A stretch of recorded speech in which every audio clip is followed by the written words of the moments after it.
Hello అండి. ఎవరికైనా సరే చెప్పండి. మన బ్లౌజ్ మనం కుట్టుకోవాలని ఉంటుంది కదా! చాలామంది బ్లౌజ్ అంటే ఏదో కష్టమైన పని అనుకుంటారు. అలాగే ఏదైనా డిఫరెంట్ నెక్స్ ట్రై చేయాలన్నా కష్టమైన పని అనుకుంటారు. కాకపోతే చాలా సింపుల్‌గా కొన్ని నెక్స్ అయితే ట్రై చేయొచ్చనమాట. ఇక్కడైతే నేను మీకు సింపుల్‌గా స్క్వేర్ నెక్ ఎలా కట్ చేసుకోవాలి, ఎలా కుట్టాలి అనేది ఈ వీడియోలో చూపిస్తాను. ఎండ్ వరకు చూడండి. ఇక్కడైతే నేను ఒక 80 సెంటీమీటర్ బ్లౌజ్ పీస్ తీసుకున్నానండి. ఇదొచ్చేసి ఇలా సగానికి ఫోల్డింగ్ చేసుకున్నాను. ఫోల్డింగ్స్ కూడా మనం ఒక్కొక్క బ్లౌజ్‌ని బట్టి ఒక్కొక్క విధంగా ఫోల్డింగ్ చేసుకోవచ్చు. ఇక్కడైతే నేను సగానికి ఫోల్డింగ్ చేశాను కదండీ! ఫస్ట్ మీకు బ్యాక్ పార్ట్ అయితే కట్ చేసి చూపిస్తాను. క్రింద ఒక పావించి అయితే ఖర్చు కోసం వదిలేసుకుంటున్నానండి. మీరు సరిగ్గా లేదు అంటే అంచులనేవి కరెక్ట్‌గా లైన్‌గా కట్ చేసుకోండి. కరెక్ట్‌గానే ఉన్నాయనుకున్నప్పుడు మీరు పావించి వదిలేసి నడుముకి అంటే మనం అక్కడ బెల్ట్ జాయిన్ చేసుకుంటాం కాబట్టి అక్కడ వదిలేసి మిగతా లెంత్ అయితే తీసుకోవాలి. ఇక్కడ నాకు 14 ఇంచులయితే సరిపోతుందండి. ఒక హాఫ్ ఇంచ్ ఎక్స్‌ట్రా పైన పెట్టుకుంటాను. ఎందుకంటే షోల్డర్‌కి జాయింట్ కోసం కూడా మనకి హాఫ్ ఇంచ్ అయితే అవసరం ఉంటుంది కాబట్టి. తర్వాత ఇక్కడ ఆర్మ్ లూజ్ అండి. అంటే మనకి షోల్డర్ అనమాట. షోల్డర్, నెక్ విడ్త్ అందులోనే తీసుకుంటాము. నేనైతే ఇక్కడ మీడియం సైజ్ కాబట్టి 5.5 తీసుకుంటున్నానండి. అలాగే చంక డౌన్ వచ్చేసి 6 తీసుకుంటే సరిపోతుంది. అక్కడ 5.5 తీసుకున్నాం కదా! ఇక్కడ ఒక హాఫ్ ఇంచ్ పెంచుకొని 6 తీసుకోవాలి. ఇలా ఎల్ షేప్ అయితే డ్రా చేసుకోవాలి. తర్వాత ఇక్కడ మనకి లూజ్ అండి. చెస్ట్ లూజ్ అనమాట. మనకి బ్లౌజ్ సైజ్‌ని బట్టి లూజ్ అనేది తీసుకుంటాము. ఇక్కడ మొత్తం నేను ఇదొచ్చేసి 9 ఉండాలి కరెక్ట్‌గా. కాకపోతే నేను ఎక్స్‌ట్రా ఖర్చులనేవి యాడ్ చేసుకొని 11 ఇంచెస్‌కి ఇలా స్ట్రెయిట్ లైన్ క్రిందకి వేసేసుకుంటున్నానండి. ఇది మీడియం అంటే ఇది 38 సైజ్ అనమాట.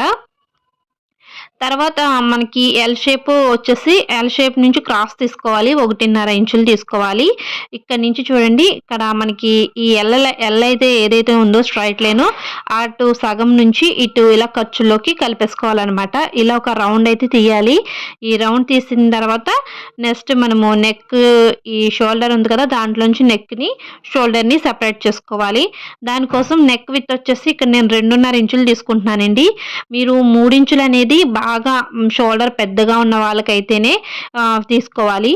తర్వాత నెక్ హైట్ అనమాట 9.5 ఇంచుల వరకు తీసుకుంటున్నాను. 9కి తీసుకుంటున్నానండి. కుట్టాక ఎలాగో ఒక పావించి దిగుతుంది కాబట్టి నేను 9 తీసుకుంటున్నాను. కాదు నెక్ పొడవు కావాలనుకునే వాళ్ళు ఇంకొక పావించైనా పెంచుకోవచ్చు. తర్వాత చూడండి ఇదొక ఎల్ షేప్ వస్తది. ఇక్కడ మీరు రౌండ్ నెక్ కావాలి అంటే చిన్నగా మనము క్రాస్ తీసుకొని రౌండ్ అయితే మార్క్ చేసుకోవాలి. ఇక్కడైతే నేను స్క్వేర్ నెక్ అనుకుంటున్నాను కాబట్టి అది ఎటువంటి క్రాస్‌లవి తీసుకోకుండా ఎల్ షేప్‌ని కట్ చేసేసుకోవాలనమాట. అంతేనండి క్రిందది ఇంకా డైరెక్ట్‌గా కట్ చేసేసుకోవడమే. ఇలా మనం బ్యాక్ పార్ట్‌ని అయితే తయారు చేసుకోవాలనమాట. దీన్ని స్టిచ్చింగ్ ఎలా చేసుకోవాలనేది కూడా మీకు ఇదే వీడియోలో చూపిస్తాను కంటిన్యూగా నెక్స్ట్ మనం ఈ స్క్వేర్ నెక్‌ని కుట్టుకోవడం కోసం స్ట్రెయిట్ పీసెస్ తీసుకోవాలండి. స్ట్రెయిట్ పీస్ అంటే మనకి క్రాస్ లేకుండా మనం లైన్‌గా కట్ చేసేసుకోవడమే. అది కూడా 1.5, 1 ఇంచ్ దాటి ఉండాలి వెడల్పనేది. హైట్ అనేది మన బ్లౌజ్ యొక్క నెక్ సైజ్‌ని బట్టి అనమాట. ఒక 5, 6 ముక్కలైతే తీసుకున్నానండి ఇక్కడ నేను. కొంచెం మరీ పెద్దవి కాదు, మరీ చిన్నవి కాదు. వీటన్నిటిని కూడా జాయింట్ చేసుకోవాలి. ఎందుకంటే ఒకటే సింగిల్ పీస్ కాదు కాబట్టి మనకి జాయింట్స్ అనేవి వస్తాయన్నమాట. తర్వాత జాయింట్స్ చేసేసాక ఏంటంటే ఒక వైపున మీరు చిన్నగా ఫోల్డింగ్ చేసి కుట్టుకోండి.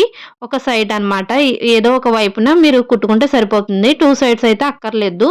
ఇలా ఒక సింగిల్ స్టిచ్ అనమాట. అంటే మీకు డబుల్ ఫోల్డింగ్ కూడా అక్కర్లేదు. జస్ట్ చిన్నగా ఫోల్డింగ్ చేసుకొని ఆ దారాలనేవి లోనకొచ్చేలా చూసుకొని ఒక స్టిచ్ అయితే ఎండ్ వరకు వేసుకోండి. చివరి వరకు కూడాను. మీకోటి చెప్పనా అండి స్క్వేర్ నెక్ చాలా ఈజీ అనమాట. తర్వాత చూడండి మనం కుట్టింది బ్లౌజ్ పీస్ మీద పెట్టుకోవాలి. బ్లౌజ్ మీద ఆల్రెడీ ఇక్కడ మనము ఉక్సులు పట్టి, కాజా పట్టి అన్నీ వేసేసాం కదా! అటు నుంచి స్టార్ట్ చేసుకోవాలి. ఉక్సులు పట్టి వైపున పై వైపున కొంచెం ఫోల్డింగ్ చేసి పెట్టుకొని మనం స్టిచ్ చేసిన ఈ ఫోల్డింగ్ కూడా పైకొచ్చేలా చూసుకోవాలి. తర్వాత ఇక్కడ మనకి నెక్ దగ్గర రౌండ్ ఉంటుంది కదా! అక్కడ రౌండ్ అయితే తిరగదండి స్ట్రెయిట్ పీస్ కాబట్టి. కాబట్టి మీరు చిన్న ఫ్రిల్స్ పెట్టుకోండి. ఇక్కడ రౌండ్ తిరగడం కోసము ఇలా చిన్న ఫ్రిల్స్ పెట్టుకొని ఒక పావించు ఖర్చుండేలా బ్లౌజ్ పై వైపున పెట్టుకోవాలి. అది కూడా మీరు రివర్స్ మీద పెట్టుకోవాలి. ఇక్కడ మీరు కుట్టిన ఖర్చులు, ఫోల్డింగ్ అన్నీ కూడా మీకు బ్లౌజ్ పై వైపుకే వచ్చేయాలనమాట. ఇక్కడ వీడియోలో చూపిస్తే మీకు క్లియర్‌గా అర్థమవుతుంది అనుకుంటున్నాను. చూడండి ఇలా మనము ఎక్కడైతే కార్నర్స్ ఉంటాయో అక్కడ వరకు ఒక స్ట్రెయిట్ స్టిచ్ వేసేసుకోవాలి. కార్నర్స్ వచ్చినప్పుడు కొంచెం కేర్‌ఫుల్‌గా కుట్టాలి. అది ఏంటనేది కూడా ఇక్కడే చూపిస్తున్నాను చూడండి. చూడండి ఇక్కడైతే మనకి స్క్వేర్ నెక్ కార్నర్ అయితే వచ్చింది కదా! ఈ మూల మనం ఎలాగా పెట్టుకోవాలి అంటే ఇక్కడ మనం ఉన్న స్ట్రైట్ పీస్‌ని ఇటు సైడ్‌కి తెచ్చుకోవడం కోసం చిన్నగా ఫోల్డింగ్ చేసుకోవాలి. ఆ ఫోల్డింగ్ కూడా కరెక్ట్‌గా మీకు ఆ కార్నర్ కరెక్ట్‌గా అక్కడ కటింగ్ ఏదైతే వచ్చిందో అక్కడికే ఉండాలనమాట. అక్కడ అలా చిన్నగా ఫోల్డింగ్ పెట్టుకుని ఈ పీస్‌ని ఇటువైపుకి మీరు మార్చుకోవాలి. ఇక్కడ మీరు సూది కరెక్ట్‌గా ఆ ఫోల్డింగ్ మీదకొచ్చాక సూదిని క్రిందకి దింపండి.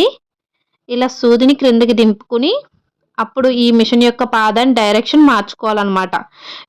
ఆ సూదినైతే తీయొద్దు. సూదిని అలాగే ఉంచి మీరు ఇటు వైపుకు తిప్పుకోండి పాదంని, మిషన్ యొక్క పాదాన్ని. మిషన్ పాదం తిరగదు. మనం బ్లౌజ్ పీస్‌ని తిప్పుకోవాలి. ఇప్పుడు అదే స్టిచ్ మళ్ళీ కంటిన్యూ‌గా వేయండి. మళ్ళీ మనకి ఇంకొక కార్నర్ వస్తుంది. అప్పుడు మనకి ఇంకొక యాంగిల్ వస్తుంది కాబట్టి మళ్ళీ మనము చిన్నగా ఫోల్డింగ్ పెట్టుకోవాలి. సేమ్ అలానే ఇక్కడ మనము సూదిని క్రిందకి దింపుకొని ఈ వైపుకి మార్చుకోవాలనమాట ఫ్యాబ్రిక్‌ని. ఇక్కడ అదే మీకు క్లియర్‌గా చూపిస్తున్నానిక్కడ. చాలా ఈజీ అండి. స్క్వేర్ నెక్, స్టార్ నెక్ కూడా సేమ్ ఇదే మాదిరిగా కుట్టుకోవచ్చు. ఇదొక సింపుల్ మెథడ్ అనమాట. చూడండి ఇలా మనం కార్నర్‌లో ఏదైతే ఫోల్డింగ్ పెట్టామో ఆ ఫోల్డింగ్ మీదకి సూది దింపుకోవాలి. సూది లేకుండా మీరు కార్నర్ తిప్పినప్పుడు చాలా ఇబ్బందవుతుంది. మీకు ఆ కార్నర్ అనేది కరెక్ట్‌గా రాదనమాట. తర్వాత స్ట్రెయిట్‌గా కుట్టు వేసేసుకోవడమే. మనం ఎలాగైతే నార్మల్‌గా కుట్టుకుంటాం నెక్‌కి పట్టి అలా కుట్టేసుకోవడమే. కాకపోతే ఏంటంటే ఇక్కడ మీరు మళ్ళీ దీన్ని తిరగబెట్టి ఇంకొక స్టిచ్ అయితే వేసుకోవాలనమాట. మొత్తం అయిపోయాక మీరు ఎక్కడైతే స్టార్ట్ చేస్తారో అదంతా కూడా ఫోల్డింగ్ ఇలా దింపుకొని కుట్టుకోవాలి. ఇక్కడ చిన్ని విషయం మీకు వీడియోలో చూపించడం మర్చిపోయానండి. ఏంటంటే మీరు ఎక్కడైతే కార్నర్స్ కుట్టారో అక్కడ చిన్నగా కట్ ఇవ్వండి. కార్నర్ కట్ అవ్వకుండా. అలా కట్ చేసి మీరు ఇలా తిరగబెట్టి కుట్టుకున్నారంటే మీకు ఆ షేప్ అనేది ఇంకా బాగా వస్తుంది. ఇక్కడ మీకు అదైతే నేను మిస్ చేశాను. చిన్నగా కట్ ఇచ్చి మీరు కార్నర్ ఇలా తిప్పుకున్నట్లయితే ఇంకా బాగా వస్తుందండి. చూడండి సేమ్ అదే విధంగా మళ్ళీ మనం సూదిని ఫోల్డింగ్ చేసుకొని క్రిందికి దింపుకొని ఈ యాంగిల్ అనేది మార్చుకుంటున్నాము.